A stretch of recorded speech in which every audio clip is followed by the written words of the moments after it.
ब्रह्मानन्दं परमसुखदं केवलं ज्ञानमूर्तिं द्वन्द्वातीतं गगनसदृशं तत्त्वमस्यादिलक्ष्यम् नमामि सद्गुरुं शान्तं प्रत्यक्षं शिवरूपिणं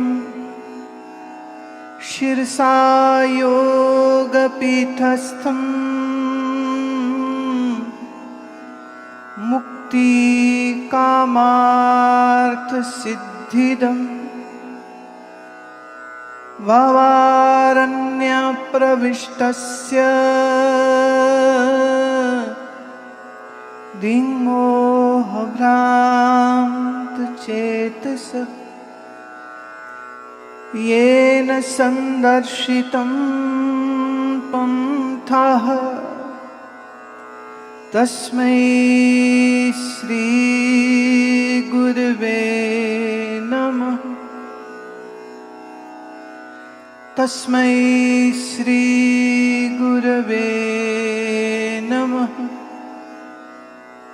तस्मै श्रीगुरवे नमः। ॐ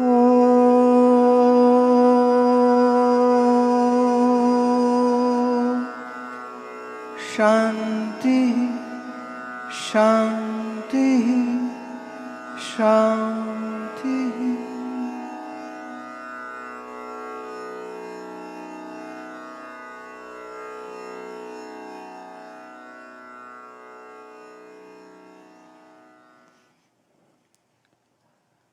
देह में नहीं हूं और देह में लगती है।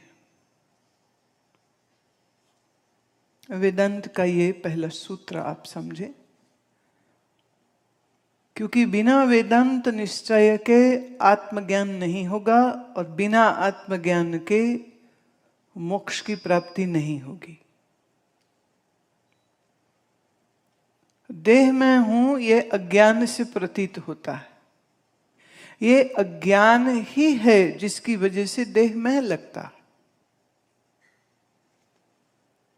और यह अज्ञान ही है जिसके कारण से देह मेरा लगता है। आपके शरीर से गए हुए सिर के बाल तुम वापिस नहीं ला सकते हो। आपके शरीर में कम हुई शक्ति को आप वापिस नहीं बढ़ा सकते हो। एक उम्र के बाद आप जो मर्जी खाओ, डेफिशिएंसीज फिर भी बनी रहती। तो आप जब कहते हो कि शरीर मेरा है, तो मेरा सवाल है कि फिर आपका क्या कंट्रोल है इस शरीर पर?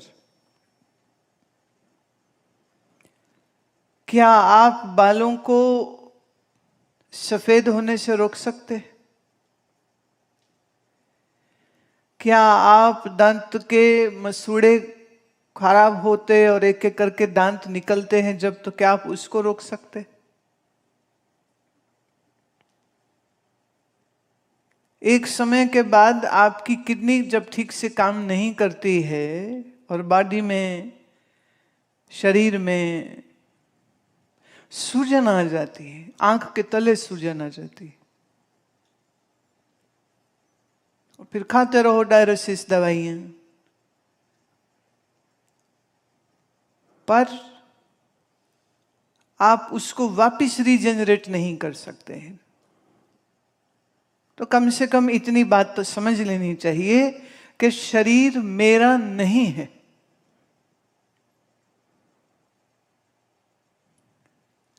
अगर इतनी बात का निश्चय भी आपको ठीक से हो जाए तो शायद जो संसार में तुम्हारी पकड़ है वो ढीली हो जाए। आपका आंख, नाक, मुंह, कद काठी शरीर की कैसी होगी, ये आपके माँ बाप ने ऑन ऑर्डर शेप नहीं करवाया। अब जैसा बच्चा पैदा हो जाए हो जाए।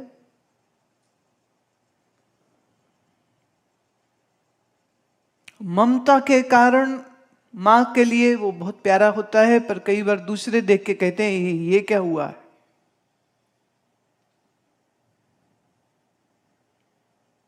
शरीर मेरा है ये सबसे बड़ा भ्रम है, और शरीर मैं हूं ये उसकी जड़ है।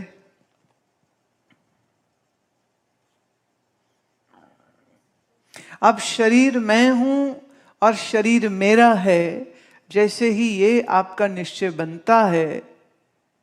अब अजीब सी बात है, आपको बैठा के किसी ने ये निश्चय बनवाया नहीं है, पर फिर भी है।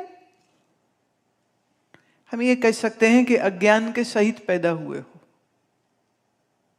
हम ये भी कह सकते हैं कि पूर्व जन्म में भी कोई ज्ञान साधना की नहीं, इसलिए अज्ञानी पैदा हुए। और अगर इस जन्म में भी तुम कोई पैसे जोड़ लो, मकान बना लो, शादी कर लो, बच्चे पैदा कर लो, एमएलए एमपी बन जाओ, लगे पड़े हो इसमें, तो ज्ञान साधन अब भी ना किया तो अगला जन्म और खराब। योग वशिष्ठ के उत्पत्ति सर्ग में एक कथा आती है, लीला की कथा। लीला कहती है कि उसको योग सिद्धि समाधि प्राप्त करने के बाद उसको अपने पूर्व के कई जन्म याद आ जाते हैं, और फिर वो उसका विवरण देती है। वो कहती है एक जन्म में मैं मृग हुई और जंगल में कुलांचे भरती फिरूं। फिर एक जन्म में, माने उसके अगले जन्म में, मैं एक वृक्ष की लता हुई, और यह वृक्ष की लता एक ऋषि की कुटिया पर थी। मैंने कोई ऋषि कुटिया में रहते हैं, उनकी कुटिया पर ये लता वाइन लगी हुई थी। और कहती आते जाते वो ऋषि जो मेरा स्पर्श करते थे,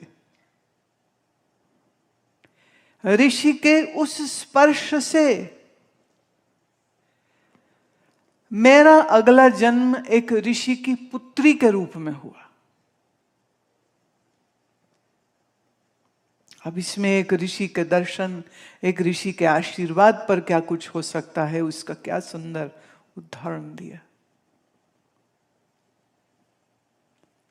ऋषि की कन्या हुई तो ऋषि के आश्रम में साधन, भजन, कीर्तन, सेवा, विद्या ग्रहण, ये सब करते करते करते और पुण्य बल बढ़ गया, तो अगला जन्म उसका राजा का हुआ। और राजा होके उसने बहुत दुष्ट कर्म किए। न्याय कितना भी राजा करे, जब वो न्याय करता है उसके न्याय में कहीं ना कहीं अन्याय होता है। राजा होकर जो अन्याय किए, जो अशुभ कर्म उससे हुए, उसके फलस्वरूप फिर अगला जन्म पशु का हुआ। अब देखिए, जब आप पशु के जन्म में जाते हैं तो उसमें कोई कर्म नहीं आप कर सकते, सिर्फ कर्म का भोग होता है। तो कभी कछुआ, कभी सर्प, ऐसे कई जन्म होते रहे।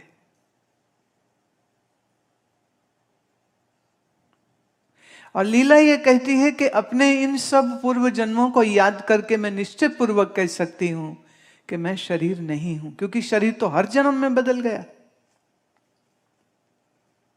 हिरन थी तो 4 पैर पे चलती थी, कुलांचे मारती थी, दौड़ती थी।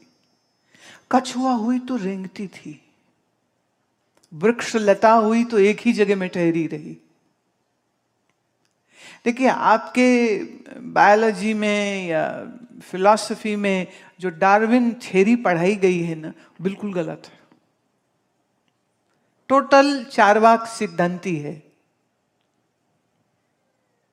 जहां यह कहा जाता है कि पदार्थ को किसी ने बनाया नहीं, पदार्थ में एवोल्यूशन होती है, उससे ही बंदर एक दिन मनुष्य हो गया था। पर उसके पास ये जवाब नहीं था कि कुछ बंदर फिर भी बंदर रह गए, ऐसा क्यों?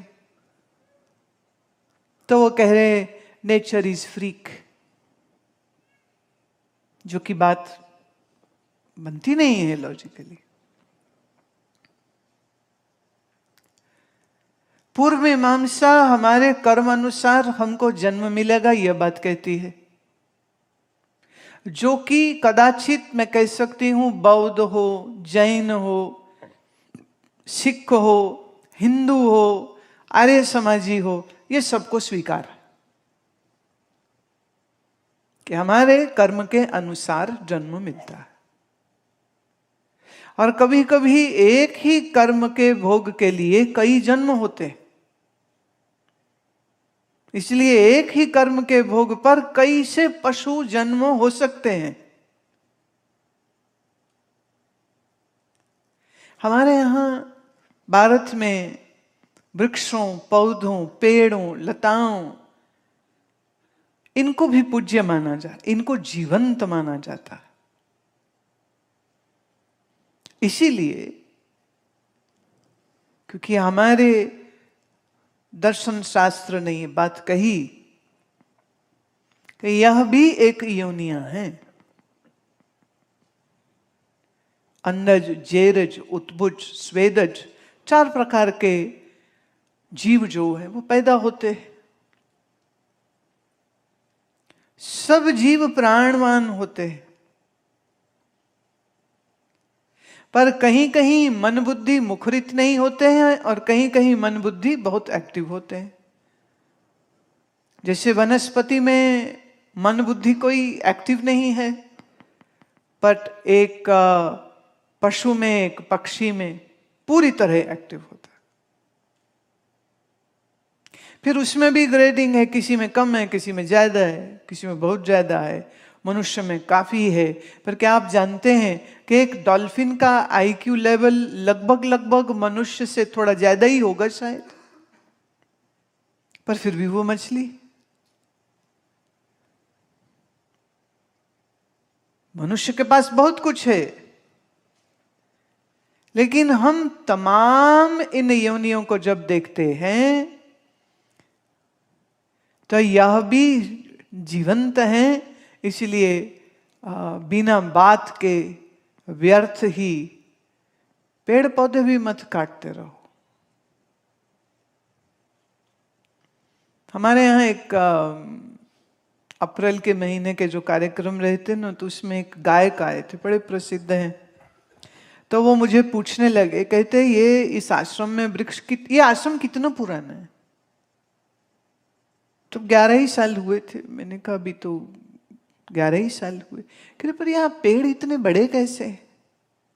हमने भी पेड़ लगाए हैं, हमारे पेड़ तो इतने बड़े नहीं, यहाँ इतने बड़े कैसे?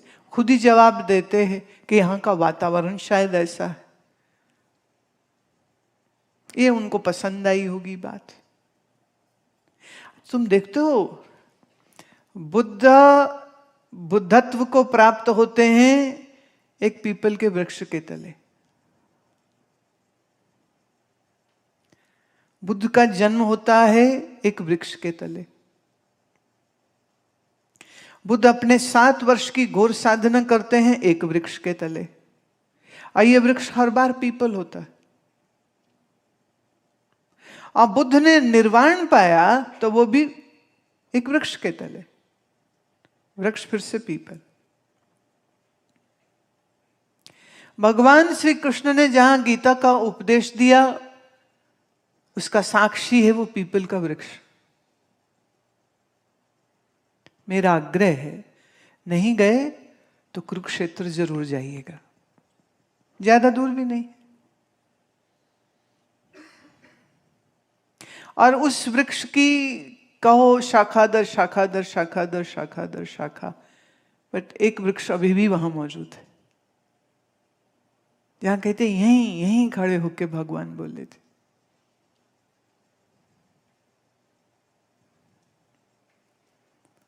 हमारे महात्माओं को तब के लिए जब पसंदीदा जगह होती है तो वो फिर से कोई वृक्ष के तले है। अब वृक्ष आपको 24 घंटे जो ऑक्सीजन देते हैं, उनमें सबसे बड़ा एक ही वृक्ष का नाम आता है और वो है पीपल। अच्छा, तुमने एक बात सुनी, अगर गांव से तुम आते हो तो कई बार गांव में ये बात चलती है कि इस पीपल के वृक्ष पर भूत रहते हैं, यहां मत जाना। अक्सर पीपल के वृक्ष के साथ एक भूत की कहानी होगी। क्यों? लोग हैं मूर्ख। कोई अपने घर का फर्नीचर बनाने के लिए पीपल की को काट न दे, इसलिए ये भय का एक बीज डाला जाता है कि ये वृक्ष तक नहीं जाना। दिन में जाओ, पूजा कर लो, दिन में जाओ, उसकी छांव बैठो, रात को नहीं जाना, भूत है यहां पे। जैसे तुम पुलिस वाले को देख के हेलमेट सिर में डाल लेते हो ना, ऐसे तो डालते नहीं। तो कभी कभी शास्त्र भयकारक बात बताते हैं, और कई बार हमारे जनमानस में जो बड़े बुजुर्ग हैं वो भी इस भय को बड़ा अच्छा इस्तेमाल करते कि पत्ते मत तोड़ना, शाम के बाद पत्ते सो रहे होते। तो ये बच्चों को हम सिखा रहे हैं कि जैसे तुम्हें कोई चिकोटी काटे तो दर्द होती है, ऐसे तुम पत्ता तोड़ोगे तो दर्द होगी।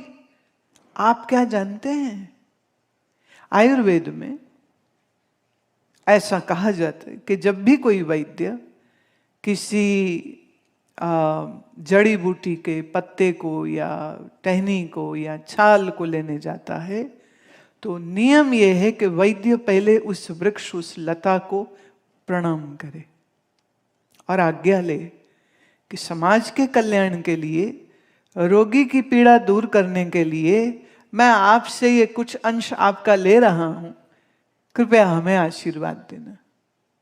अब कोई पश्चिमी सभ्यता का भक्त हो तो वो कहेगा ये तो पागलों वाली बात है, वृक्ष क्या सुनते हैं।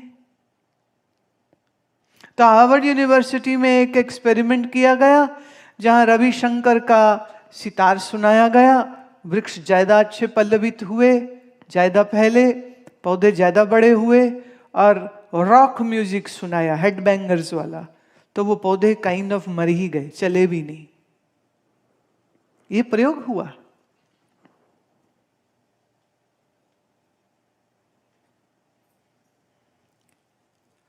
तो अनेक जन्म के अभ्यास। अब देखिए, जब कोई कुत्ता है तो क्या वो जानता है कि उसको ये जन्म मिला है और एक समय के बाद वो शरीर छोड़ देगा? कल की बात है, मैं स्टूडियो में गई थी।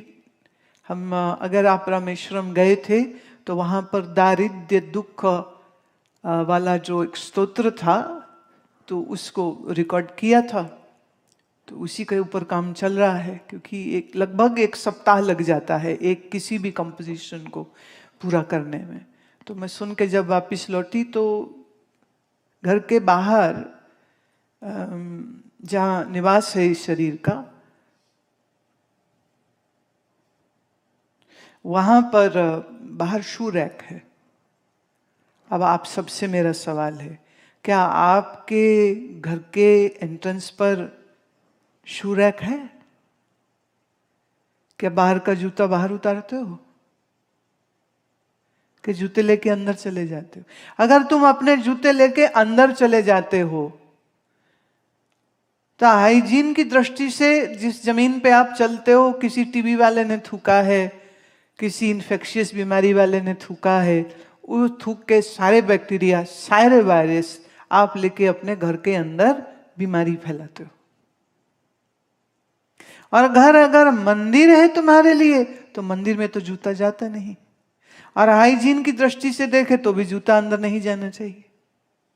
तो घर के लिए अलग रखें, बाहर का जोड़ा बाहर रखें। एक ने कहा हमारे पड़ोस में बाहर रखा तो चोरी हो जाएगा, तो फिर एक अलमारी रखो घर के मुख्य द्वार में कि बिल्कुल पास के तुम भीतर जाओ तो पहले जूता उसमें लगाओ और फिर अंदर वाला जूता अलग, नहीं तो नंगे पांव चलो, बेस्ट। जूते का खर्चा भी बच गया। And it's a very good exercise to walk barefoot. Point क्या था? पॉइंट ये कि हमारे उस शू रैक पर एक छिपकली थी, जो छिपकली ने अपना सिर्फ, मतलब मुझे उसका सिर नजर आ रहा है, बाकी वो चिपकी होगी अलमारी के साथ। इतनी प्यारी लग रही थी, सो स्वीट।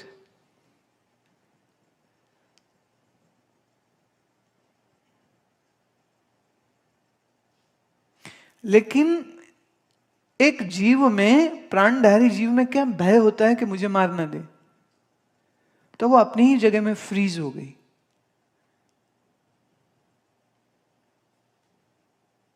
तो फिर हमने ज्यादा देर उसका दर्शन नहीं किया, दरवाजा खोला और भीतर चले गए। अब क्या ये छिपकली जानती है कि वो गुरु मां के दरवाजे पे पड़ी है? एक बार हमारे एक भक्त हैं, उन्होंने हमारे जो आश्रम में डॉग्स हैं उनको देख के कहने लगे, भगवान अगले जन्म में तो मुझे डॉग ही बनाना, तो कि मैं फिर कितना प्यार मुझे मिलेगा, कितना अपने हाथ से रोटी खिलाते हैं। मतलब और हम अपने सब जो जानवर देखते हैं जिनके साथ रहते हैं, ये जो हमारे आसपास होते, हम कई बार उनको देख के कहते हैं, उनमें प्यार देते हैं जब, कि भाई अब अगला मनुष्य ही बनना, श्रेष्ठ जन्म। कई बार ना लोग प्रेम के नाम पे अजीब पागल हरकत करते, बोले अब अभी तो हमें मिलता ही नहीं प्यार, हम तो दूर से देखते हैं। कुत्ते के सिर में आप हाथ फेर रहे हो, गाय के सिर में आप हाथ फेर रहे हो, तो मैं तू गाय बनने की बात बोल, तू कुत्ता गाय बनने की बात बोल रही नहीं? कह रही नहीं, यहाँ ज्यादा नजदीक रहेगा, गाय फिर बाहर बन जाती। जैसे गाय को ये मालूम नहीं है कि गाय का सिर्फ उसका शरीर है, मूल रूप से वो तो सच्चिदानंद आत्मा है। एक छिपकली नहीं जानती है कि छिपकली की सिर्फ एक शरीर है, उसका स्व, उसका मैं तो ना हन्यते, हन्य माने शरीर, अजर अमर अविनाशी।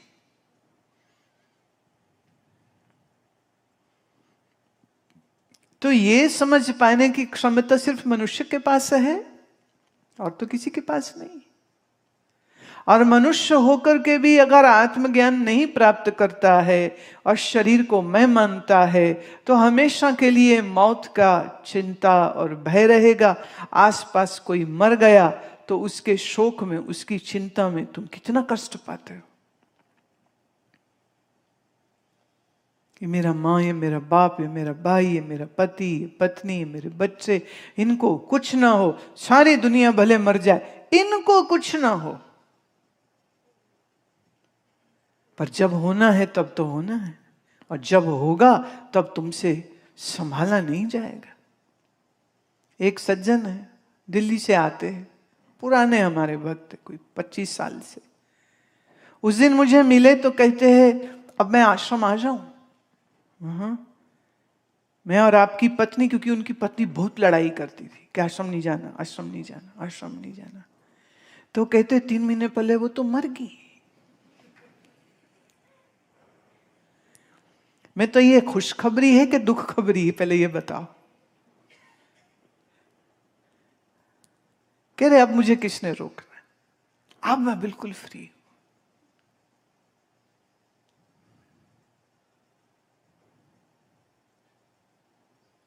पर ये इसको फ्री हम थोड़ी कह सकते।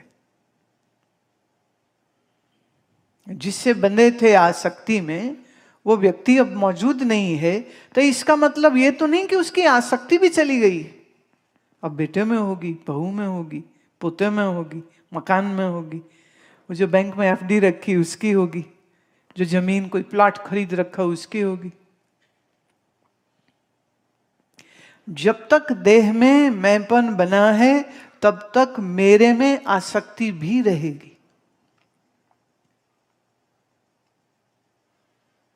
इसलिए पहला कदम, न देह मैं हूं न देह मेरी है। दूसरा कदम, ना इंद्रियां मैं है ना इंद्रिय मेरी है। तीसरा, न मन में है न मन मेरा है। चौथा, न बुद्धि में हूं न बुद्धि मेरी। अब शरीर हटाया, इंद्रियां हटाई, मन हटाया, बुद्धि हटाया, तो इस मन बुद्धि में चेतन का आभास जो है उसको हम कहते हैं जीव। आप बुद्धि को जब मैं मानते हो तो ये जीव होना, और ये मुझ चेतन का आभास है, सच नहीं। अब ये बात बड़ी बारीक है, जल्दी पल्ले नहीं पड़ती। चेतन और चेतन का आभास दो अलग चीजें। जैसे आप शीशे में देखें तो शीशे में दिखती शक्ल आप नहीं हो, पर आपके बिल्कुल ठीक जैसी ही वो शक्ल है जो शीशे में आपको दिखाई पड़ती। ऐसे ही देह, इंद्रिय, मन, बुद्धि में नहीं हूं, पर मेरा ही आभास जो बुद्धि में आया सो हुआ, जिसे हम कई नाम, चित छाया, आभास या झूठा मैं हम कह सकते। तो मन बुद्धि से पाप करे तो लगता है मैं पापी हूं, मन बुद्धि से पुण्य करे तो लगता है मैं पुण्य हूं। पर ये जिसको पुण्य पाप लग रहा है वो आभास है, वो तुम्हारा शुद्ध स्वरूप नहीं है। तुम्हारे शुद्ध स्वरूप में ना तुम पापी हो ना तुम पुण्य हो, दोनों ही नहीं हो।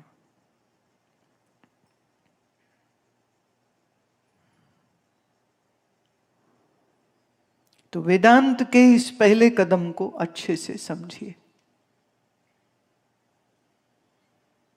और उसके लिए आत्मबोध और शिवोहम दो हमारी पुस्तकें हैं, वो पढ़ो और पढ़ के विचार करो और फिर मनन करो, फिर मनन करो। अब आपके लेते हैं प्रश्न। लो, ये है गीतांशु का प्रश्न। मेरा स्वरूप सच्चित आनंद व्यापक है, फिर ये सीमित कैसे? केवल इस देह मन बुद्धि से क्या संबंध? इसे ऐसे समझो, आकाश मतलब स्पेस, खाली। आकाश मतलब आसमान नहीं होता, आकाश मतलब स्पेस। जो स्पेस बाहर है, क्या वही स्पेस इस हॉल में नहीं है?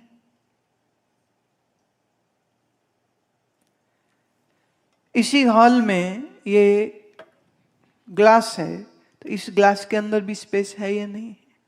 और इसी हॉल में आपका शरीर बैठा है, तो इस शरीर में भी स्पेस है या नहीं? सब जगह।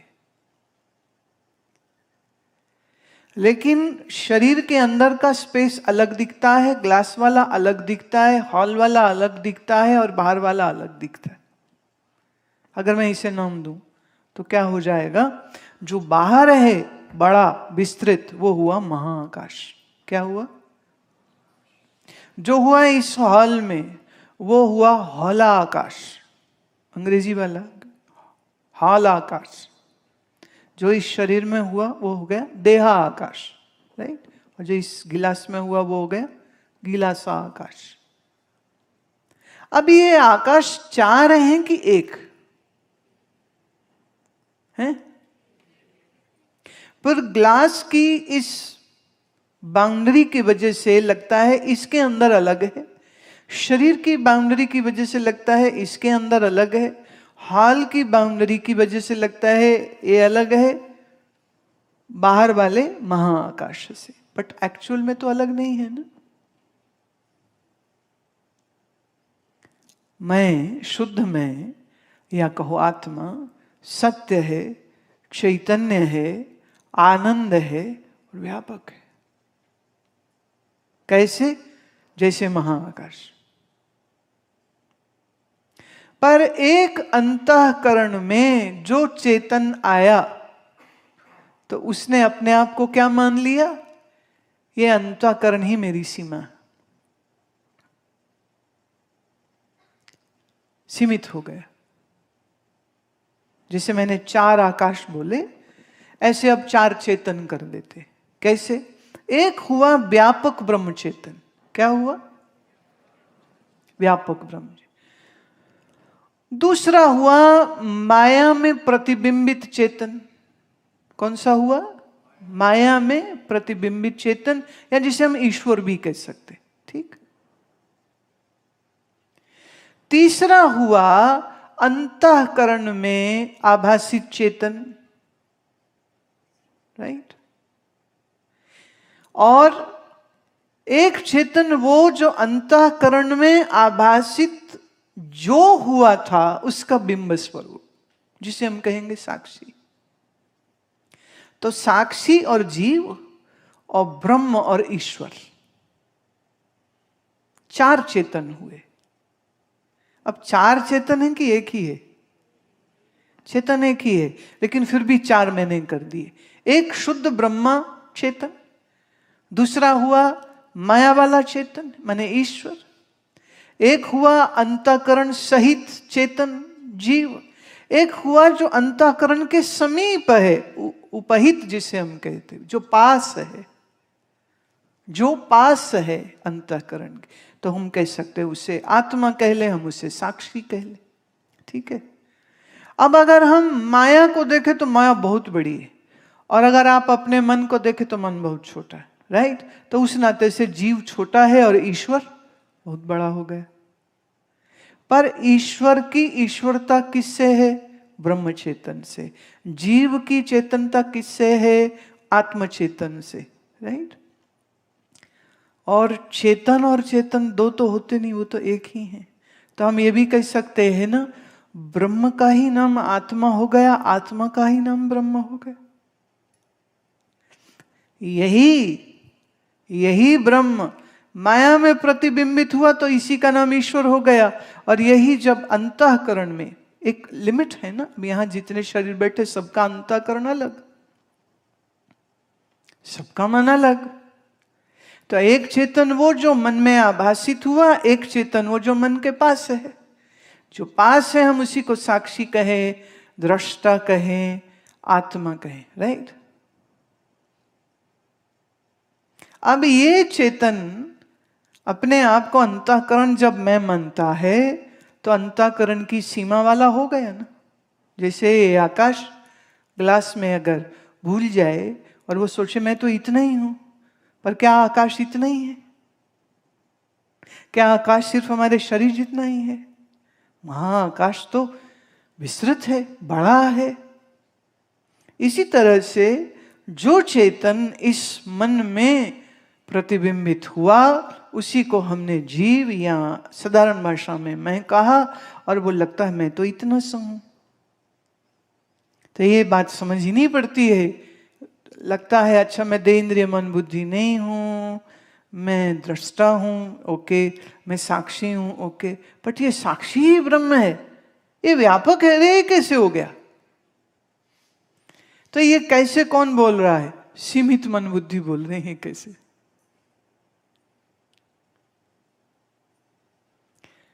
तो जब तक मन की सीमा मेरी सीमा लगेगी तब तक मैं परिचिन्न। परिचिन्न मतलब जैसे यूं समझो, ग्लास यहां तक है, उसके बाद हाथ है। ग्लास की सीमा यहां तक, फिर हाथ है। ग्लास यहां कट गया, सीमा आ गई, तो इसे हम क्या कहेंगे? परिसीमित। यहां आके छिन्न हो गया, यहां तक कंटिन्यूटी थी ग्लास की, यहां आके छिन्न हो गई, तो हमने इसी को कह दिया परि माने छोटा, छिन्न माने कट गया। तो गिलास व्यापक हुआ कि परिचिन्न? ये गिलास जिस शरीर ने पकड़ा है वो शरीर व्यापक है कि परिचिन्न? ये शरीर जिस पृथ्वी से बना है वो व्यापक है कि परिचिन्न? और ये पृथ्वी जल से है, तो जल व्यापक है या परिचिन? अब जल पृथ्वी से तो ज्यादा है पर अग्नि से कम है,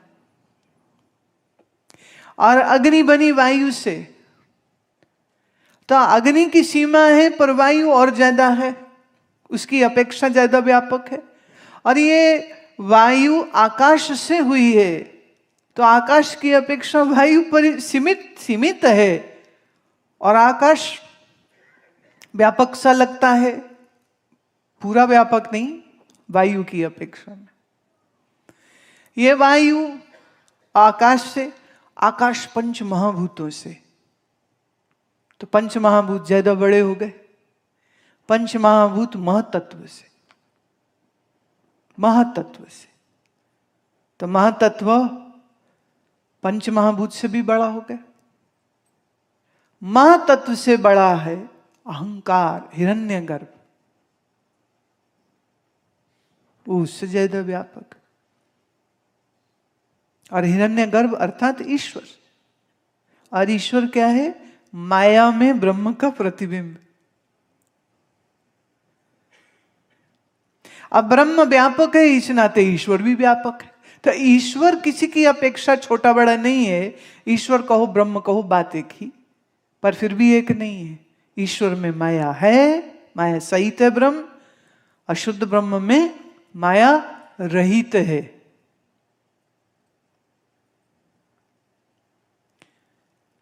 ऐसे ही जब मैं मन सहित हूं तो परिचिन्न हो गया, पर अगर मन की सीमा को मैं छोड़ दूं तो मन की वजह से लिमिटेड हूं, मैं मन नहीं, मन की सीमा लांघ गया तो फिर परिचिन्न हुआ कि व्यापक? फिर व्यापक।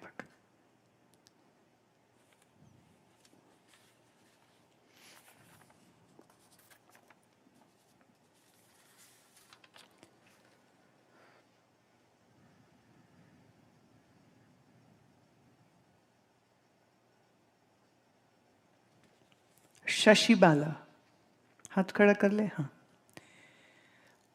मैं ईश्वर भक्ति करती हूँ, मन खूब लगता है, आपके भजन सत्संग सुनती रहती हूँ, बहुत अच्छा लगता है, पर भीतर ज्ञान नहीं उतरता। सुना है किसी समर्थ गुरु के पास बैठने और सुनने से भीतर ज्ञान गंगा बह जाती है, पर ऐसा हो क्यों नहीं रहा? मैं और मेरा पुत्र यहाँ आश्रम में आए हैं, हम आपसे नाम लेना चाहते हैं, क्या हमें नाम मिल सकता है? पहली बात तो ये है, नाम लेना नाम लेना नाम लेना, ये थोड़ा ना गुरुओं की दुकानदारी होती। ठप्पा लग गया, किससे नाम ले लिया, अब नहीं, अब ये उस गुरु की दुकान के हो गए। तो जिन्हें दुकान चलानी ना गुरु की, वो नाम दे दे के अपने ठप्पे लगाते रहे, तो ये मेरा चेला या मेरा चेला या मेरा चेला। पर हम जो आपको दे रहे हैं, यह है ब्रह्म विद्या, यह है ब्रह्म ज्ञान। इस ब्रह्म ज्ञान में सौदा दिल का होता है। आपने दिल दिया, आपके हृदय में प्रेम जगा, आपने हमें सुनना शुरू किया, आप हमारे शिष्य हो गए।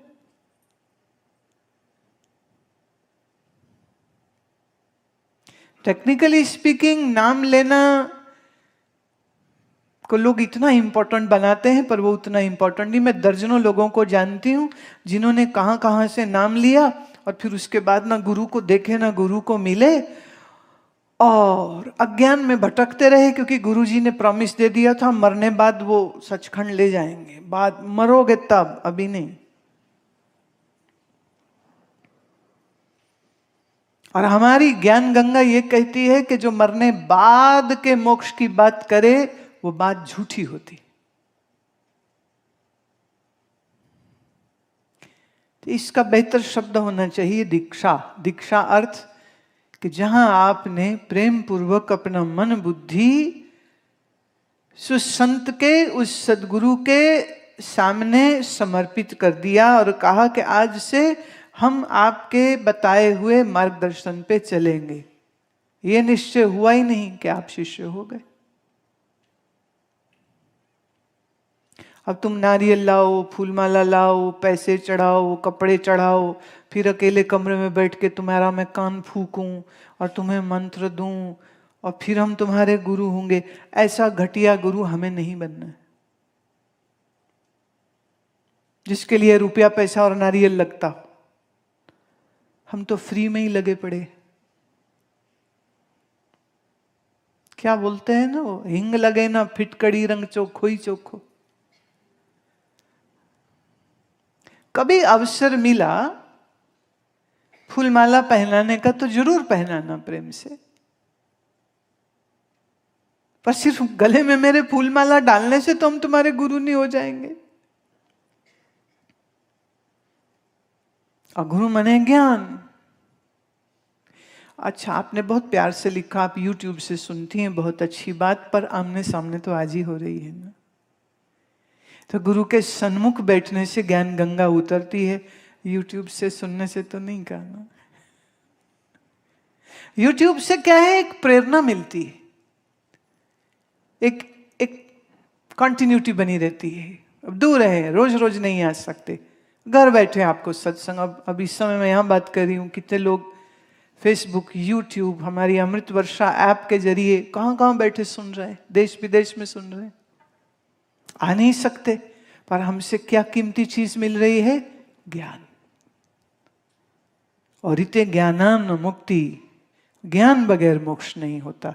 ज्ञान आपको मिल रहा है, पर वो बात है कि जब मौका लगे, अवसर लगे, तो फिर गुरु के समीप जाए, कुछ दिन रहे, खासकर जब शिविर हो रहा हो तब रहे, और उस साधना को सीखे, उस साधना को करे, तो जीवन में एक तृप्ति, एक संतोष आ जाता।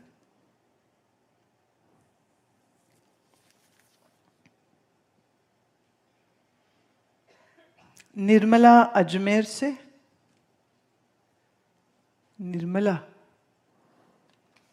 अच्छा, ओहो।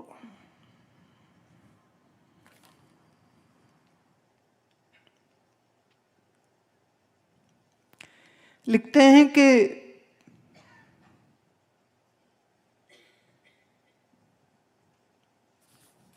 पति की मृत्यु हो गई है, तो बड़ा पुत्र जो है वो बहुत दुखी है और बहुत शोक में है, और लगता है हम शायद गलत हॉस्पिटल ले गए, शायद इलाज अच्छा नहीं हुआ, और कभी ये कि मैं ही भगवान के पास चला जाऊं तो मेरे पापा वापिस आ जाएं। अभी देखो, ये ना ज्ञानहीन बात है ये, बिल्कुल। पहली बात, भगवान का कोई घर नहीं है आसमान में जहां से हम आते और जाते। ये अच्छे से समझ लो। ये माइथोलॉजी सीरियल देख देख के ना सबके दिमाग में बैठ गया हुआ है कि कोई गोलोक है जहां श्री कृष्ण रहते हैं, हम सारे आत्मा वहां रहते हैं। कोई कहते हैं ब्रह्मलोक में रहते हैं, फिर वहां से उन्होंने हमें यहां भेज दिया धरती पर। और फिर कई ऐसे संप्रदाय चल जाते हैं जो कहते हैं आप हमारे साथ टाई अप कर लीजिए, हमारी डायरेक्ट अप्रोच है ब्रह्मलोक में, मतलब आप हमारा चेला बन जाओ। और फिर हम आपको एक खास तरीका बताएंगे, फिर उससे आप वापिस अपने भगवान के घर पहुंच सकोगे। वो मैप बनाया हुआ है पूरा, वहां क्या क्या होगा, कैसा कैसा होगा। पहले ये होगा, फिर फवारे होंगे, फिर बगीचे होंगे। क्या कल्पना है भगवान।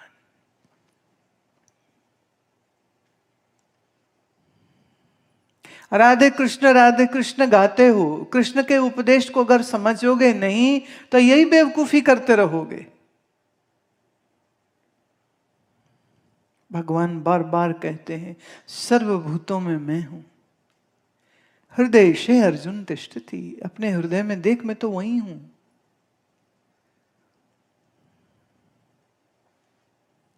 तो एक तो भगवान का कोई घर नहीं है जहां मर के सब चले जाते हैं, ये गलतफहमी छोड़ दीजिए।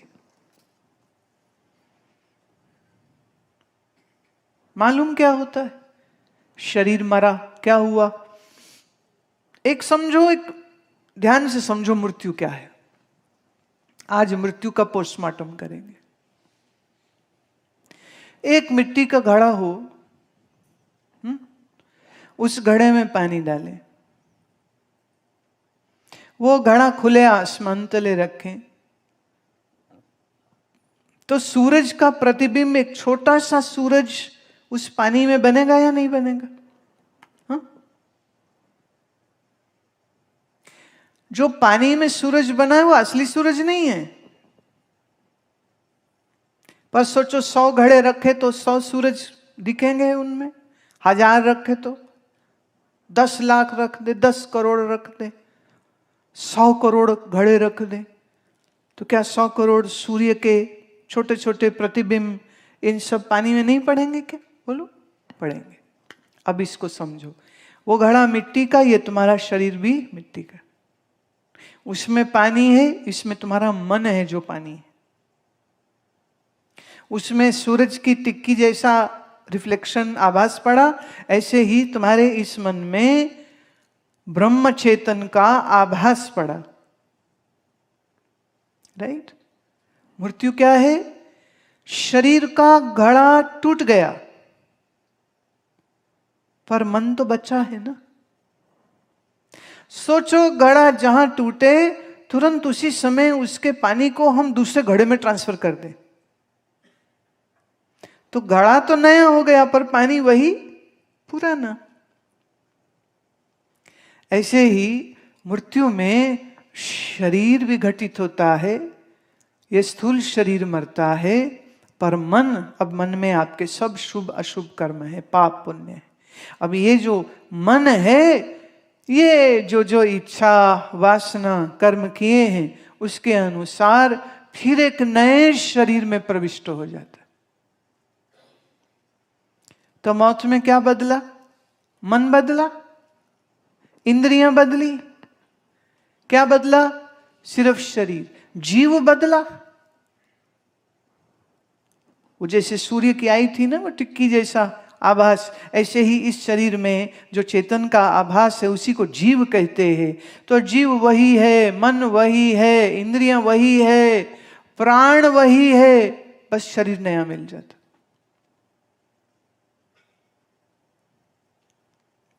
इसमें ना एक महात्मा लोग कहानी कहते, मैं तुम्हें सुनाती हूँ, सुनो। एक आदमी एक गुरुजी का चेला था।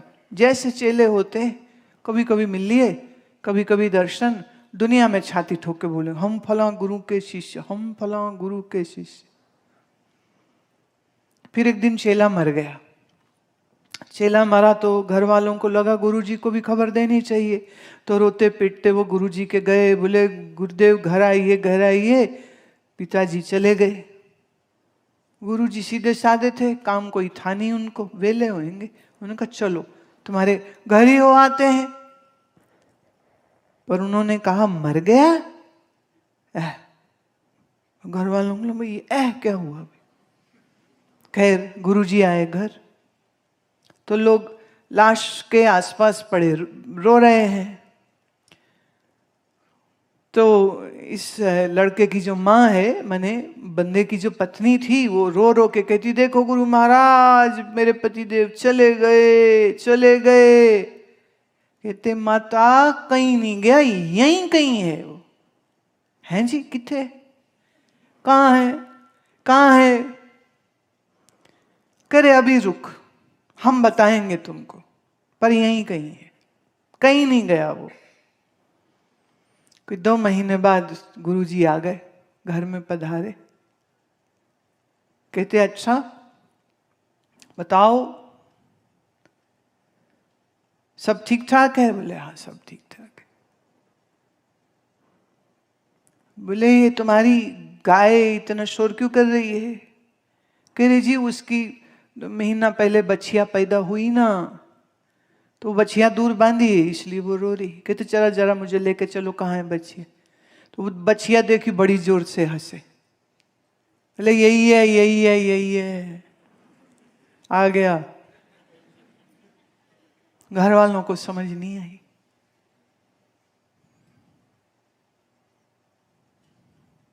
यही है वो।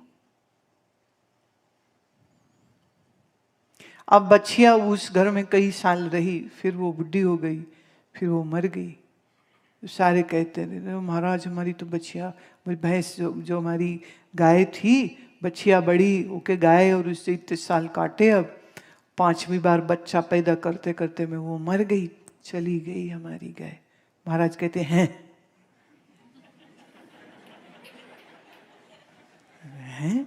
हैं का क्या मतलब हुआ? अरे यही है, कहीं नहीं गई। कुछ महीनों बाद ऐसे ही घूमते घामते आ गए, तो उनके घर में एक कतूरा था, कुत्ती का बच्चा। महाराज ने देखा, बोले वही है। फिर आया,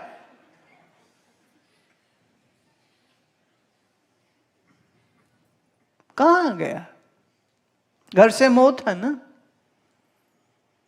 तो कभी गाय बन के, कभी कुत्ता बन के। तो ऐसे ना महात्मा लोग बड़ी लंबी कहानी सुनाते, पर 2 चीजें कॉमन थी। जब उन्हें बोले वो चले गए तो कहते हैं, और जब उनके आसपास कोई नया जन्म देखे तो बोले वही है। आप सब लोगों की भी कहानी यही है, पर तुम्हारे केस में कोई महात्मा नहीं था जो कहता है और फिर कहता वही है।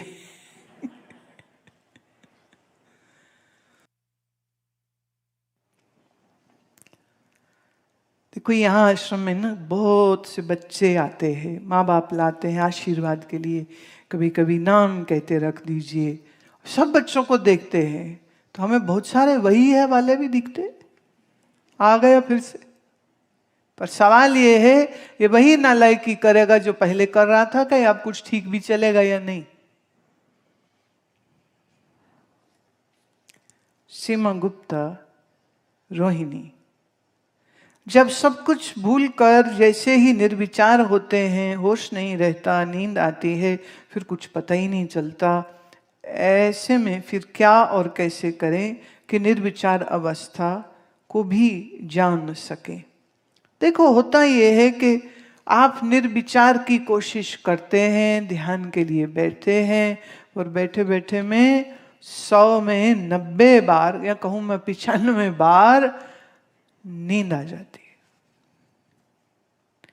तो जब ये ध्यान करते हुए में जो नींद आती है ना, बहुत गहरी आती है। तो कईयों को ऐसा धोखा हो जाता है कि हम तो निर्विचार हो गए, पर निर्विचार नहीं हुए प्यारे।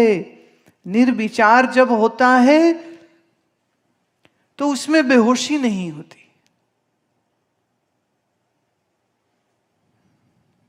नहीं तो कैसे पता चले कि निर्विचार है? अभी एक विचार ऐसे समझो, पहले मन में 1000 विचार चल रहे थे दुनिया के, फिर ज्यों ज्यों बैठे तो विचार कम हुए, फिर एक वृत्ति बनी शांत वृत्ति, फिर दूसरी भी वृत्ति शांत, फिर तीसरी भी शांत, फिर चौथी भी शांत, फिर 5वीं भी शांत। तो हम इसमें कहेंगे मन शांत हो गया। शांत वृत्ति की कंटिन्यूटी अगर होती रहे तो हम कहेंगे ये मन शांत हो गया।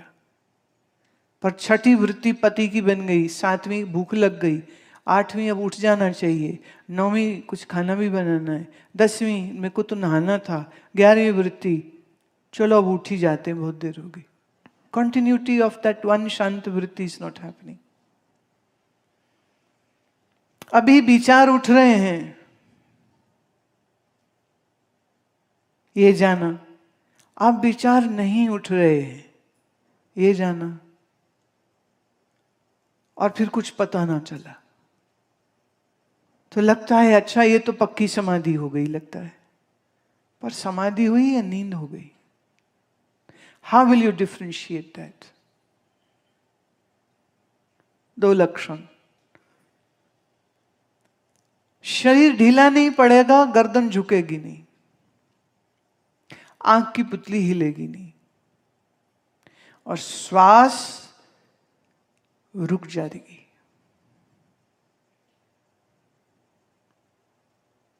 जब ये हुए तो जानो समाधि हुई, नहीं तो ज्यादा समय नींद हो जाती। इसीलिए योग दर्शन कहता है कि जब भी तुम अब तो पता क्या है, एक तो लोगों को बड़ी गलतफहमी, उन्हें लगता आंख बंद करी मैं साक्षी हूं, मैं साक्षी हूं, मैं साक्षी हूं, मैं साक्षी का ध्यान कर रहा हूं, मैं साक्षी का ध्यान कर रहा हूं। ये जो तुम साक्षी का ध्यान करते हो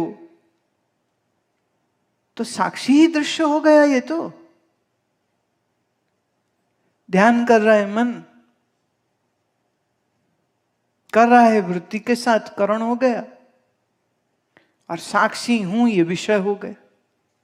जैसे खुली आंख से कागज देखा तो कागज का ज्ञान हुआ। अब ऐसे लोग कहते हैं मैं दृष्टा हूं, ये मैं जान रहा हूं, ये मैं देख रहा हूं, मैं दृष्टा हूं। कई लिखते हैं हम दृष्टा होने का भाव कर रहे। अरे प्यारे, भावना मन में होती है, तो मन तो दृष्टा नहीं है। हम साक्षी का ध्यान कर रहे तो दो हो गए, एक तुम और एक साक्षी तुम जिसका ध्यान कर रहे हो।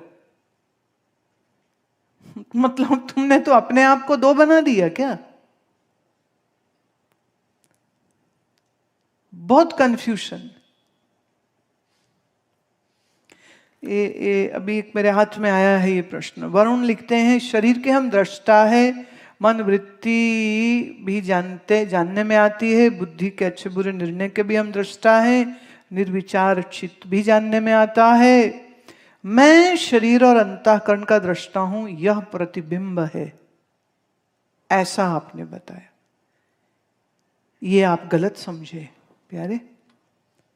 इस दृष्टा भाव का जो साक्षी बिंब है, शुद्ध चेतन है, उसे अपना साक्षी स्वभाव में कैसे जगाएं? अब इन्होंने तीन बना दिया। एक मैं जो बिंब है, एक मैं जो प्रतिबिंब है, एक साक्षी जिसका ध्यान करना। आप बिल्कुल नहीं समझे। कैसे देह भाव जगत भाव के उल्टे संस्कारों को मिटाएं, सो कृपया ये हमको बतलाने। देखो अभी ना बात बहुत बारीक है, इसको समझने के लिए थोड़ी एकाग्रता और थोड़ी आपको ध्यान देने की जरूरत है। देह इंद्रिय मन बुद्धि मैं नहीं हूं, ये मैं नहीं हूं आप बुद्धि से जान रहे हैं या बिना बुद्धि के जान रहे हैं? तो बुद्धि वाली मैं को मैं जानते हुए, बिंब जानते हुए या प्रतिबिंब जानते हुए जान रहे हैं?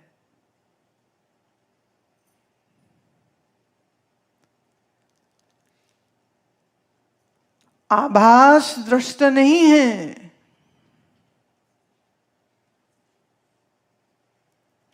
आभास जिसका है वह दृष्टा है। मैं चैतन, मन और आभास, ये तीन को मिला तो प्रमाता हो गया। और अंतःकरण हटाया, आभास को हटाया, तो यह मैं शुद्ध चेतन हुआ। विचार चंद्रोदय बहुत अच्छे से पढ़िए, कंफ्यूजन मत बनाइए। मैं दृष्टा हूं, अब ये मैं क्या है? सबसे पहले जो बुद्धि में बैठ के समझ रहा है तुम उसको मैं कह रहे हो, या जो बुद्धि में आभासित हुआ है तुम उसको दृष्टा कह रहे हो? समझ बुद्धि से रहा है। बुद्धि तो अपने आप में जड़ है ना। बुद्धि में मुझ चेतन का आभास आया तो बुद्धि जानती है। जैसे बिजली इस पंखे में आई तो पंखा चलता है। तो आप पंखा चलता है कि बिजली चलती है?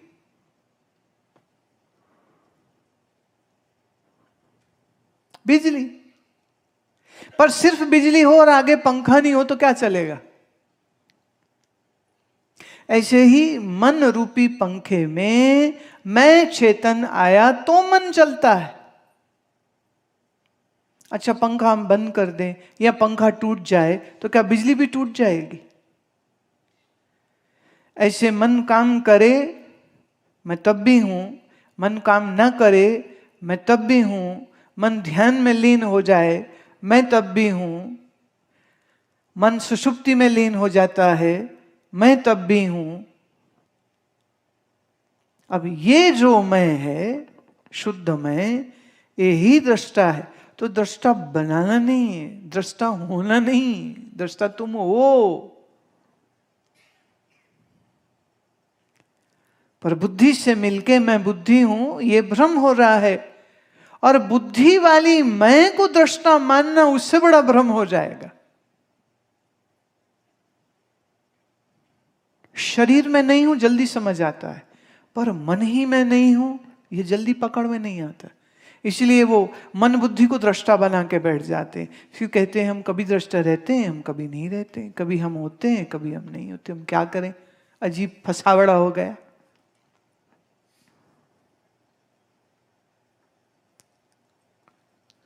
पुनः पुनः ठीक से श्रवण करने की जरूरत है, तो ये निश्चय बने। तो आभास दृष्टा नहीं है। जैसे घड़े में जो सूर्य का प्रतिबिंब दिखा, वो सूर्य नहीं है, सूर्य तो आकाश में। ऐसे ही इस मन के घड़े में जो चेतन का प्रतिबिंब है, सो प्रतिबिंब साक्षी नहीं है। तो प्रतिबिंब साक्षी नहीं, मन साक्षी नहीं, मन और आभास दोनों को हटा देते हैं, वही साक्षी। वो है, उसे बनाना नहीं। कृतिका गुप्ता, बच्ची का प्रश्न है, मैं 11वीं में पढ़ती हूँ, पढ़ाई करते करते वेदांत और कर्म योग का अभ्यास करूं, कैसे करूं? अरे हो तो रहा है, बिल्कुल हो रहा है, सहजता से होगा। पढ़ाई भी होगी, नौकरी भी होगी, शादी भी होगी, सब कुछ होगा। वेदांत अपनी जगह पर, क्योंकि वेदांत आपको घर परिवार नहीं छुड़ाता। वेदांत विवेक जगाता है, ज्ञान जगाता है। एक दफे ज्ञान जग गया तो भाई फिर तो जनक की न्यायी मुक्त होकर के चाहे राजा बनो, चाहे याज्ञवल्क्य की तरह टीचर हो जाओ, चाहे वशिष्ठ की तरह पुरोहित हो जाओ, चाहे फिर अर्जुन की तरह क्षत्रिय हो जाओ, नो रिस्ट्रिक्शन।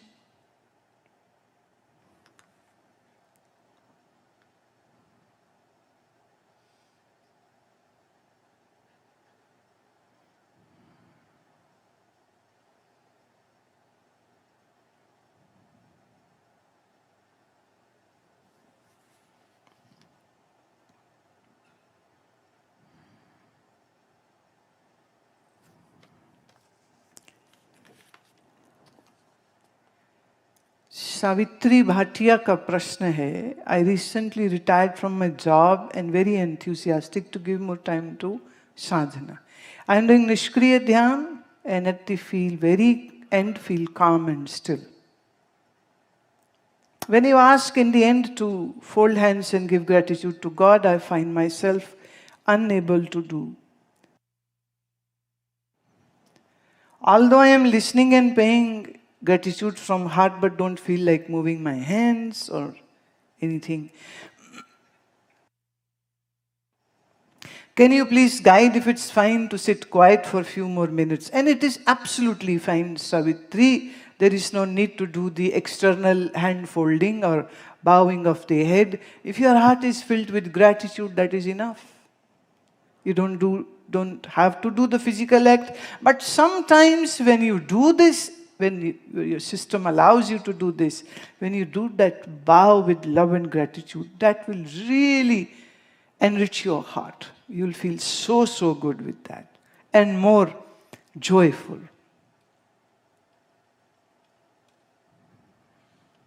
सोनिया खन्ना पूछती हैं कि गृहस्थी को कौन सा मंत्र जप करना चाहिए? मेरे तो कोई गुरु नहीं, आपको बस सुनती हूँ, कृपया बताएं। वैसे मैं गायत्री का जाप करती हूँ कभी कभी। भाई ये जो कभी कभी करते हो उसे रोज करो, और गायत्री बहुत अच्छा।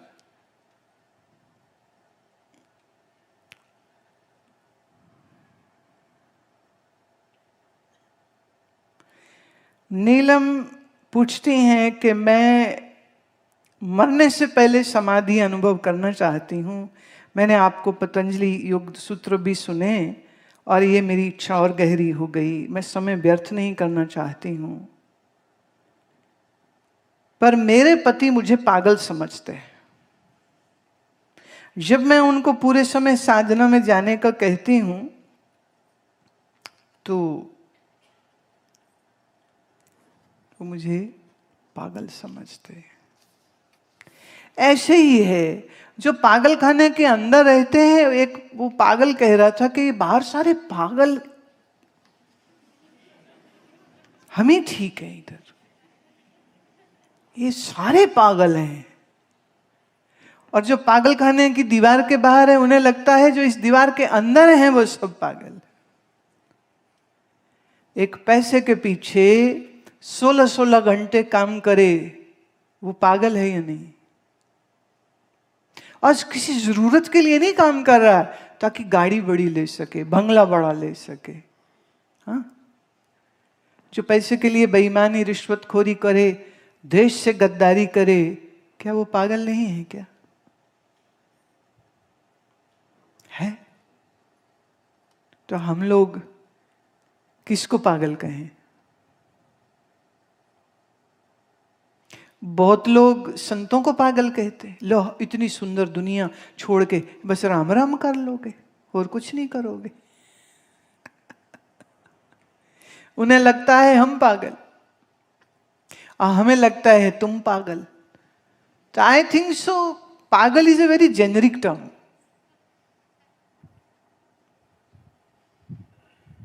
एक छोटे पागल है, एक बड़े पागल है, ऐसे कह लो। एक पागल वो है जो दुनिया के पीछे भाग रहा है, और एक पागल वो है जिसने, देखो पंजाबी में गल मतलब होता है बात। गल मतलब क्या होता है? बात। जैसे ना क्या बात है, पंजाबी में कहेंगे की गल है, राइट? हिंदी में होगा क्या बात है, अंग्रेजी में कहेंगे व्हाट्स द मैटर, पंजाब वाले कहेंगे की गल है। अरे उसका एक और भी शॉर्ट फॉर्म है, वह किदा, ये उसका भी शॉर्ट फॉर्म है किदा। किसी ने कहा किदा, जवाब देने वाले कहे ओवे किदा, ओवे ओवे मतलब जैसे थे वैसे। गल माने बात। तो पागल का अर्थ क्या हो गया? जिसने असली बात को पा लिया वो पागल, और जिसने असली बात नहीं समझी वो महापागल है। हमारे एक संत इसका एक और अर्थ करते थे। गल, अब देखो फिर से पंजाबी भाषा की ब्यूटी आप देखो, गल गले को भी कहते हैं।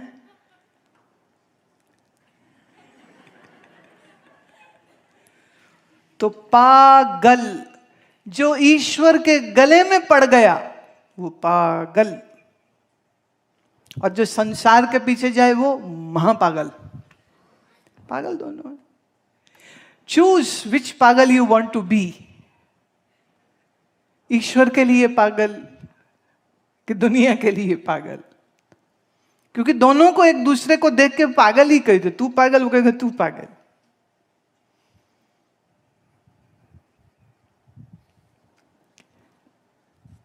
आश्रम में पूछते हैं नीलम क्या आपको आके मिल सकते हैं? भाई यहां वीजा नहीं लगता, anybody can come, when I am here then you can कम।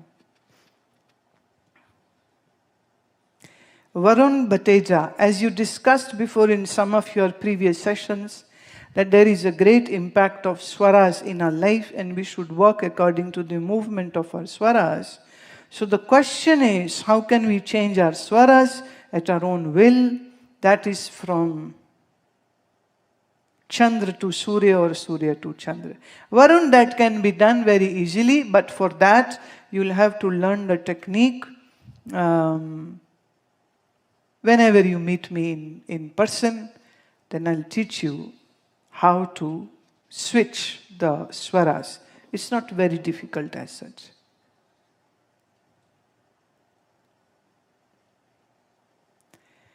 अंजू मेहता का प्रश्न है, काम की जगह पे प्रयास करते हैं कि ईमानदारी से काम भी करें, पर हम सजग नहीं रह सकते, ध्यान श्वास पे नहीं रहता, ऐसे में श्वास गहरी भी नहीं कर सकते, तो कैसे हम 6-7 घंटे काम की जगह पर बिताएं कि वो उपयोगी हो सके? ये तो पागल वाली बात हो गई। अभी ऐसे समझो, जैसे तुम स्त्री हो तो स्त्री रहोगे, ऑफिस जाओ, बाजार जाओ, कहीं जाओ, उसमें चेंज, जेंडर तो चेंज नहीं हो जाएगा। ऐसे ही मैं दृष्टा हूं तो हूं, घर रहूं, बाहर रहूं, कहीं रहूं। हाँ, जब मन ये भूल जाएगा कि मैं दृष्टा स्वरूप हूं, तो फिर तुम तमाशा देखोगे नहीं, फिर तुम खुद तमाशा हो जाओगे। स्वामी निर्मल जी महाराज ये शेर कहा करते थे, बाजार में निकला हूं, खरीदार नहीं हूं, तमाशा देखता हूं, तमाशावार नहीं हूं। कि तमाशे को मैं देखता हूं, खुद तमाशा नहीं बन जाऊंगा मैं। इतनी होश अब है, इस दुनिया के बाजार में निकला हूं, खूब रौनक देखता हूं, पर यहां जो सामान बिकता है ना, वो लेने की इच्छा नहीं रखता हूं मैं। तो ये निश्चय, अपने स्वरूप का निश्चय बना रहना चाहिए। बाकी श्वास नहीं याद रहती है, तो ये तो मन के एकाग्रता की कमी है। अब वो जितनी जितनी साधेंगे उतनी उतनी बन जाएगी। इसलिए मैं समझती हूं, जैसे आप सुबह नहाते हैं ना एक बार, तो ताजगी बनी रहती है शाम तक, शाम को फिर नहाना पड़ सकता है। ऐसे ही जब आप साधना करते हैं तब इतने अच्छे से करिए कि उसकी महक दिन भर चलती रहे। नवरात्रि चल रही है, हाँ, यहाँ आश्रम में सुबह और शाम दोनों समय महिषासुर मर्दनी स्तोत्र, दुर्गा 32 नामावली, शतनाम और आरती, ये 4 जो है वो पाठ चलते। अब जो यहां सुबह आके बैठेगा वो ही उसके आनंद को समझ सकता है। दिन बदल रहे हैं, शरद ऋतु आ रही है ना, तो अंधेरा अभी होता है। जब तक मंदिर पहुंचते हैं तो अभी अंधेरा होता है, और फिर पाठ चलते चलते में धीरे धीरे रोशनी आती है, धीरे धीरे रात दिन में बदल जाती है। वो जो ब्रह्म मुहूर्त है वो दिन में बदलता है। चिड़ियाँ चहक रही होती हैं, हवा थोड़ी सी नमी ली हुए ठंडी ठंडी चलती है। और ऐसे में जब आप दुर्गा अर्थात सच्चिदानंद, दुर्ग मतलब किला, संसार के किले का जो आधार है उसी ब्रह्म को दुर्गा कहेंगे। तो एक है उसका निराकार स्वरूप, वो तो ब्रह्म रूप हो गया, और फिर एक है उसका बाहरी रूप। अब उस बाहरी रूप में वो जहां जहां जिस जिस रूप में भी प्रगति, लक्ष्मी हो, सरस्वती हो, भद्रकाली हो, काली हो, चंडी हो, कात्यायनी हो, चंद्रघंटा हो, दुर्गा हो, अन्नपूर्णा हो, कुष्मांडा हो, कात्यायनी हो, स्कंद माता हो, और जब वो तपस्विनी थी, अपर्णा, भोजन ग्रहण नहीं किया जिसने, पवन को ही जिसने आहार बनाया, ऐसी तपस्विनी अपर्णा, शैलपुत्री, दुर्गा, आद्या, जया, उनके विभिन्न नाम से उनको स्मरण करते। अब क्या आनंद है उसका।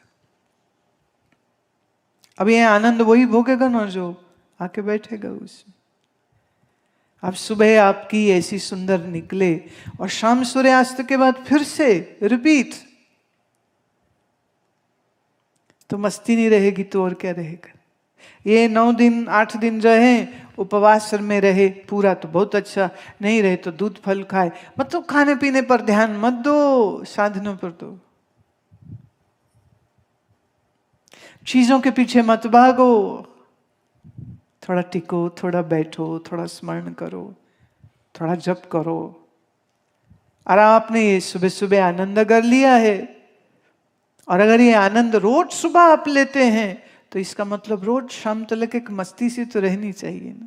बाकी व्यवहार जब करेंगे थोड़ा बहुत इधर उधर हो जाए तो इतनी फिक्र नहीं करनी चाहिए।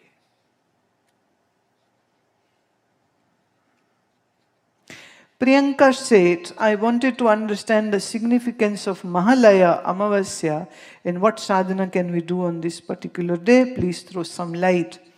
Mahalaya is meaning that Laya means to dissolve. Mahalaya means the big dissolve.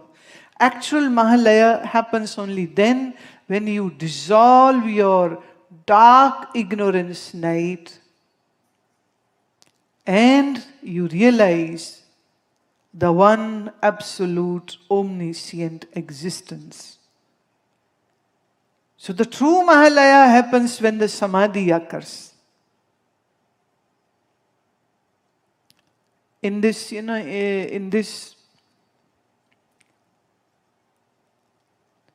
when the nature's manifested world is seen and enjoyed, that's one stage. And then the whole universe is just an illusion. And it all dissolves in your pure consciousness. That is called the true Mahalaya. It's an amazing thing. What sadhana can you do? The ultimate would be the Brahma Vidya, the realization of Tattvamasi, to realize that you yourself are the Satchidananda. And then this whole universe is just a projection of your own mind. Mahalaya has happened.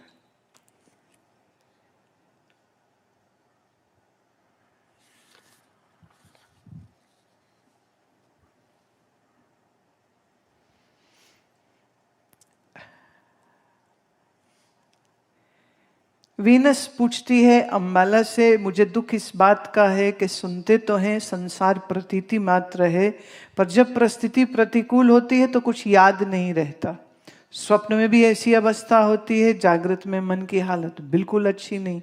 इससे ये एहसास है कि मन में बड़ा डर है, स्वयं के शरीर से आसक्ति भी बहुत है। इस व्यथा का निवारण कैसे हो सो बताइए। फिर मैं पहले ही आज शुरू में ये बात कह चुकी हूं, जब तक देह से मैं मेरापन है तब तक भय रहेगा। अपने लिए हो तो भी, दूसरों के लिए हो तो भी, परिवार के लिए हो तो भी।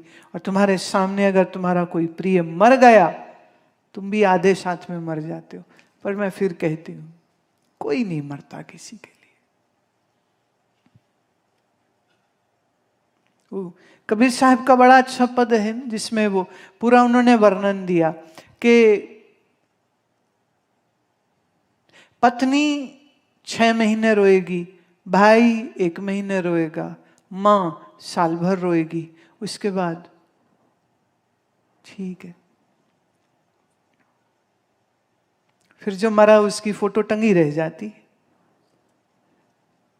और लोग कहते हैं अरे भाई हम थोड़ी, अब मरते के साथ थोड़ी मरा जाता है, हो गया, अब तुम अपनी जिंदगी जियो। उसे कितना दुख होगा अगर ऐसे तुम रोते रहोगे। अंदर से वो भी तो रोना नहीं चाह रहा होता। तो ऐसी बात सुन के कहते हैं हाँ हाँ अब मैं बिल्कुल नहीं रोऊंगी। रो रो के थक जाता है। हमारा मन दुख नहीं चाहता है, किसी का भी मन दुख नहीं चाहता। पर जब दुख सिर पे पड़ जाता है तब क्या करो? उफ, छाती कूट कूट रोता है आदमी। पर कितने दिन? एक स्त्री का पुत्र मरा, बड़ा रोए अपने गुरु के पास जाके। गुरु ने उसको कहा अच्छा मुझे एक बात बताओ कि आज तुम्हें जितना दुख है 2 साल बाद भी इतना ही होगा क्या? सोच के बता। थी तो वो भी सत्संगी। कहती महाराज पता नहीं। मैंने कहते सोच के बता। कहती जी उतना तो नहीं रहेगा।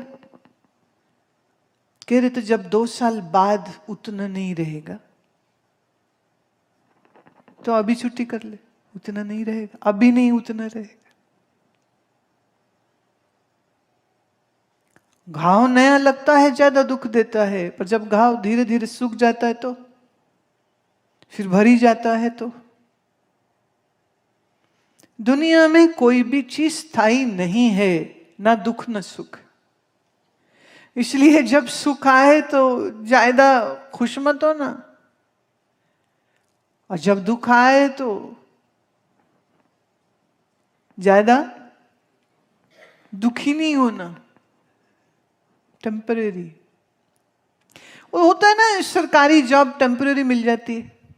अभी एक मेरे को लड़की बता रही थी कि वो लेक्चरर थी एक जगह, फिर मैंने पूछा कि अब कब ज्वाइन कर रही, करी नहीं जी वो तो खत्म हो गया। मैं क्यों? करी जी टेम्परेरी जॉब थी। मैं अच्छा, तो जिसकी टेम्परेरी जॉब लगी होती है ना, तो उसे पता होता है ना कि तो जानी जानी, इसलिए वो ज्यादा दुखी नहीं होते। तो ये दुनिया भी ना क्या है? परमानेंट है ना। ये दुनिया क्या है? परमानेंट।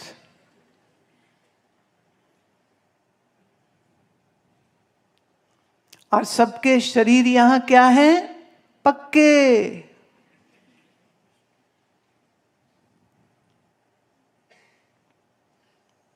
और सारा संसार क्या है?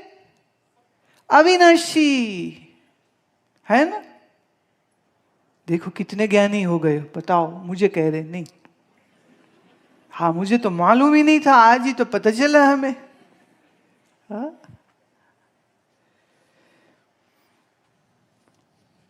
शिवानी भारद्वाज, हमको पता है ये संसार माया है, फिर भी हम अपने रिश्तों में अंतिम समय तक क्यों फंसे रहते हैं?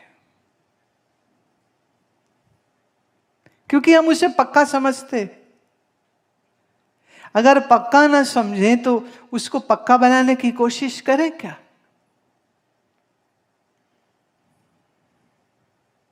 मुश्किल ये है, टेम्पररी है ये हम सुनते हैं, पर ये हम मानते नहीं हैं।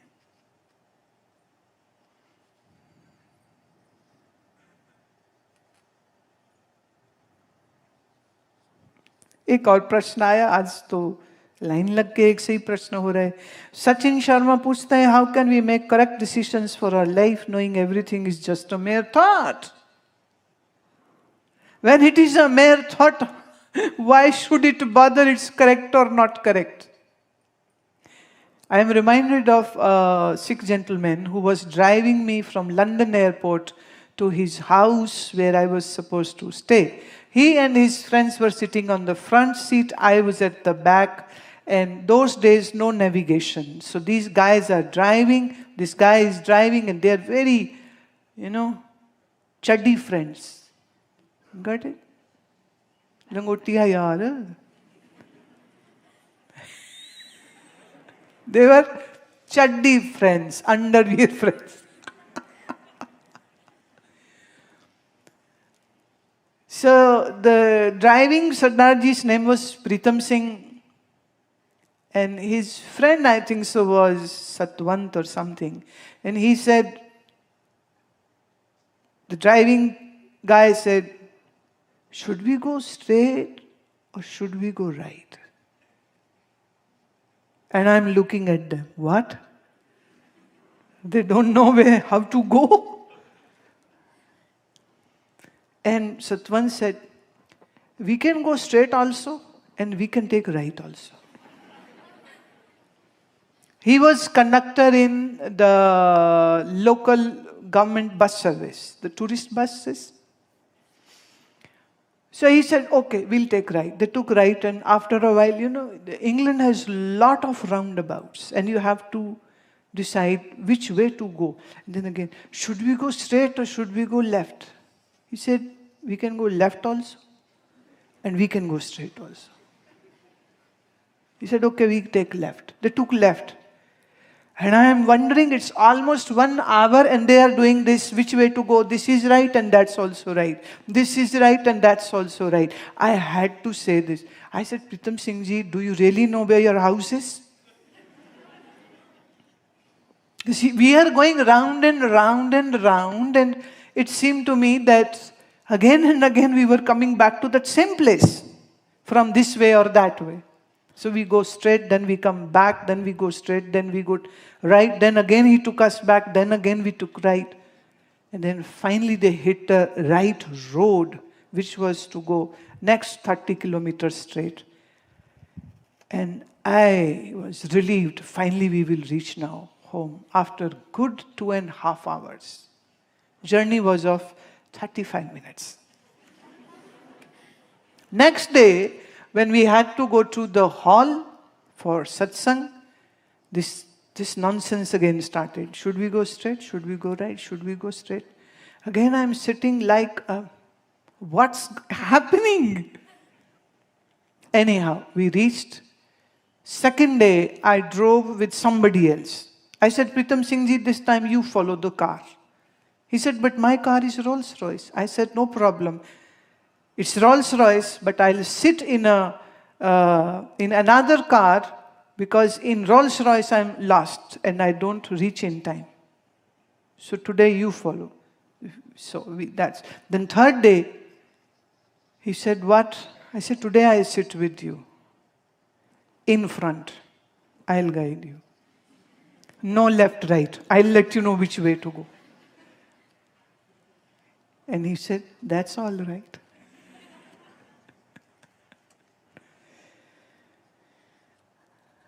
Don't be too serious about life, but be very serious about it. Shweta Sharma, ज्ञान का आधार क्या है? संसार की विविधता बढ़ती कैसे जाती है? शिव कौन है?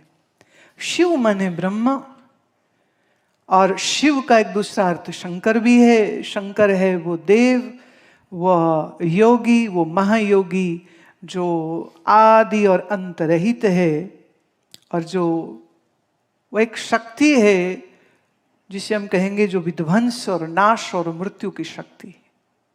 और यहाँ नाश और उत्पत्ति का क्रम हमेशा चलता रहता है, और आदमी जीवन से ज्यादा मृत्यु से भयभीत होता है। इसलिए इस देश में सबसे ज्यादा उपासना शिव की हुई, विष्णु से भी ज्यादा। विष्णु की पूजा पद्धति थोड़ी मुश्किल भी होती है, सात्विकता और सब नियम है। शिव की उपासना में सरलता है, और शिव मृत्यु और भय के देव हैं, तमोगुण के देव हैं, इसलिए योगियों के पसंदीदा है। क्यों? जैसे वो समाधि में है, ऐसे आप समाधि तक पहुंचते हैं, मृत्यु के भय से मुक्त होते हैं। तो निर्गुण और सरगुण से शिव और शंकर का यह भेद हो जाता है, साकार और निराकार से यह भेद हो जाता है। पर याद रहे, जहां ही हम निराकार कहते हैं तो उसका नाम दुर्गा भी हो सकता है, शिव भी हो सकता है, वाहिगुरु भी हो सकता है। आप जो नाम देना चाहो वो दे सकते हो, अस्तित्व एक ही है। पर शंकर वह शक्ति है जो आदि भौतिक भी है, आध्यात्मिक भी है, और दैविक भी है। ज्ञान का आधार क्या है? ज्ञान का आधार सत्य ही है। और ज्ञान का क्या आधार होगा प्यारे?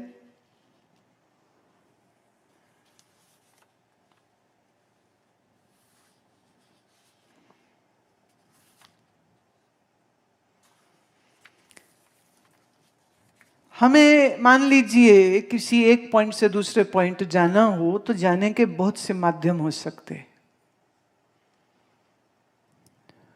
ऐसे ही बिखरे हुए मन को एकाग्र करने के लिए भिन्न भिन्न मंत्रों का सहारा लिया जा सकता है।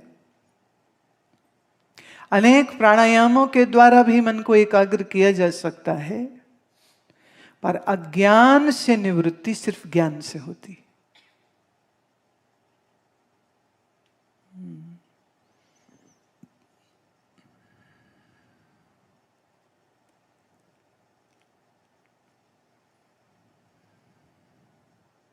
सो मंत्र चाहे कोई भी हो, वैदिक हो या श्री गुरु नानक देव जैसे अवतारी पुरुष, ब्रह्मवेत्ता, जो स्वयं परमात्मा का स्वरूप है, सो उन शास्त्रोक्त मंत्रों के साथ शास्त्रोक्त तरीके से साधना करे।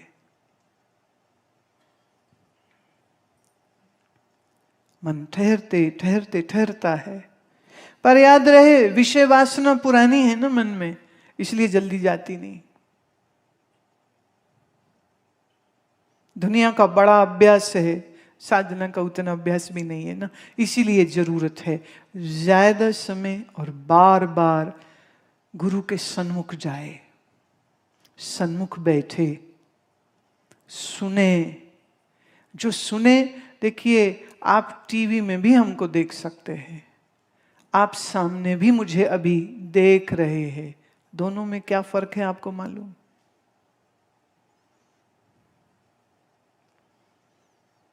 टीवी में रोटी देखो तो पेट थोड़ी भर जाएगा, बल्कि भूख ज्यादा लग जाएगी। तो हम टीवी में इसलिए आते हैं कि टीवी में देख के तुम्हारे मन में भूख और ज्यादा बढ़े। सन्मुख जाना है, अभ्यास करना है।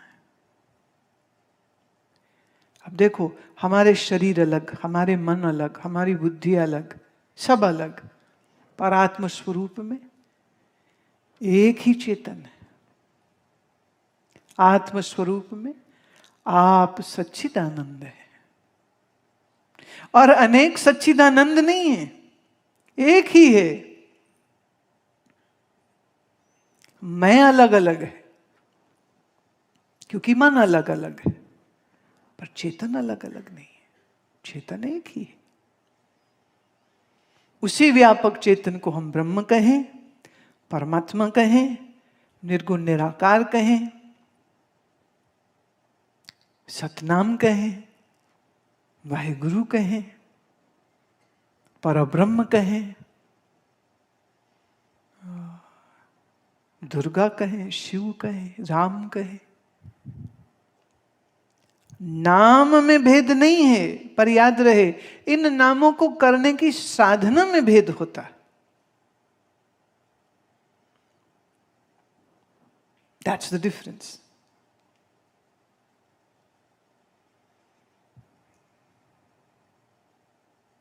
जो परमात्मा को एक देशी मानते हैं, उनके पास अभी अपना ही ज्ञान पूरा नहीं है। परमात्मा वही है जो व्यापक है, परमात्मा वही है जो सत्य है, परमात्मा वही है जो चैतन्य है, परमात्मा वही है जो आनंद है। तो जो सच्चित आनंद व्यापक है, हम उसको परमात्मा कहते हैं। जो किसी एक लोक में दूर कहीं जाके बैठ गया है, हम उसको परमात्मा नहीं कहते। और वही परमात्मा मेरे ही भीतर, तो अपने अंदर ढूंढो ना, कहाँ है वो? दिल में है, शरीर में है, कि मन में है, कि तुम में है? तो ढूंढना पड़ेगा ना, ढूंढना ही तो पड़ेगा ना। और उससे बड़ा प्रश्न, ये ढूंढने वाला कौन है, उसको भी ढूंढना पड़ेगा। तुम कौन हो?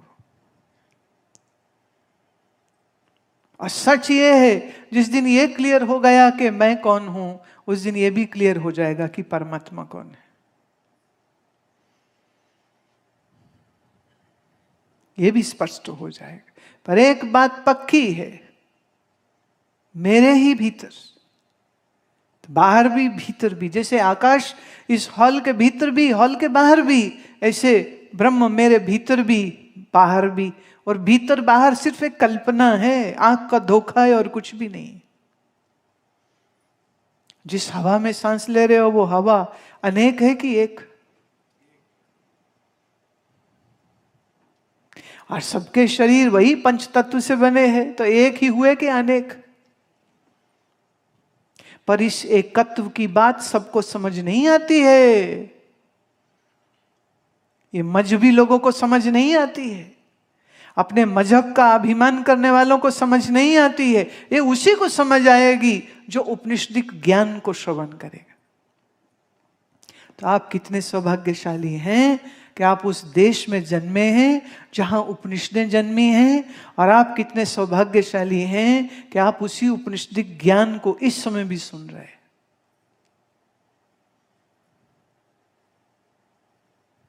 यही औपनिषदिक ज्ञान अज्ञान को दूर करके तथा कथित में कहूं तो परमात्मा की प्राप्ति करा देगा। वैसे परमात्मा तो प्राप्त ही है, वो कभी बिछड़ा नहीं, कभी मुझसे अलग हुआ ही नहीं, हो सकता भी नहीं।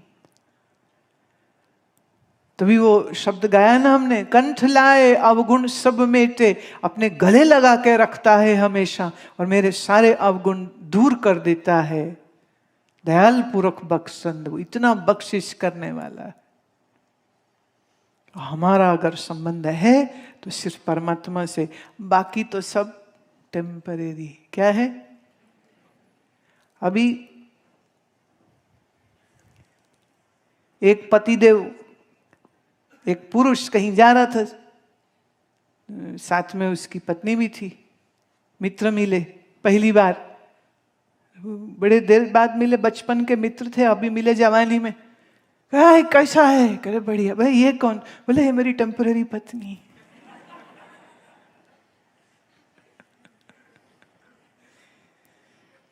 वो बात सच कह रहे कि झूठ, पर जूता पड़ेगा क्योंकि उसको समझ नहीं आएगा ना, जो सामने खड़ा है उसको समझ नहीं आएगा ना कि क्या कहना चाह रहा है। टेम्पररी है, सब कुछ टेम्पररी है। एक पत्र आया मुझे, बोले हमारे पिताजी मर गए, हम तो अनाथ हो गए। मैंने कहा एक हड्डी मांस के शरीर को बाप मानेगा तब तो तू पक्का अनाथ हो गया, रो छाती कूट कूट। पर बाप तो तेरा परमात्मा है, अगर तू उसको नहीं देखेगा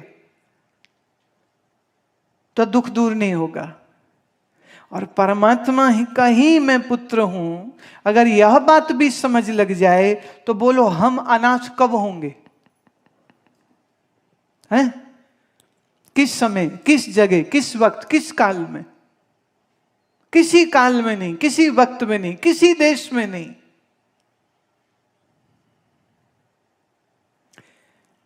आज आपको जो नया शब्द हुआ है, क्योंकि अभी भी कई लोगों के पास शायद ऐप नहीं है, ऐप में तो रिलीज कर भी दिया अमृतवर्षा ऐप में, तो जिनके पास नहीं है वो आज अपना करा लेना, ऑन करा लेना।